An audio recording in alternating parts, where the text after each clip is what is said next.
اوپر جناب ابراہیم علیہ السلام کو منجنیق سے ڈالا گیا. یہ وہ مقام ہے, ہاں وہاں جناب ابراہیم کو اوپر, یہ نمرود کا جو ہے وہ یہاں قریب میں محل تھا, انہوں نے سارا یہاں پہ چاروں طرف لکڑیاں جلا دی تھی, دور دور تک لکڑیوں سے اتنی اونچی آگ تھی کہ نظر آتی تھی, کئی ہفتے وہ لکڑیاں جمع کرتے رہے تھے, اور وہ اوپر پہاڑ کے اوپر جناب ابراہیم علیہ السلام کو ڈالا, اور وہاں پہ پروردگار نے ایک آواز دی, یا نار کونی بردم و سلام علی ابراہیم, اے آگ ابراہیم کے لیے ٹھنڈی ہو جا اور سلامتی بن جا. تو ساری آگ گلزار میں تبدیل ہو گئی.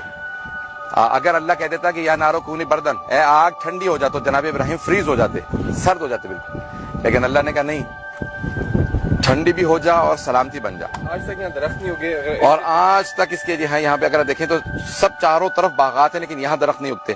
یہ ابراہیم خلیل کی یاد میں اللہ سبحانہ تعالیٰ نے جگہ کو باقی رکھا, اور ایک 6000 سال ہو گئے اس جگہ کو. اگر آپ دیکھیں تو یہ جناب ابراہیم خلیل کا معجزہ یرحمکم اللہ آج بھی باقی ہے.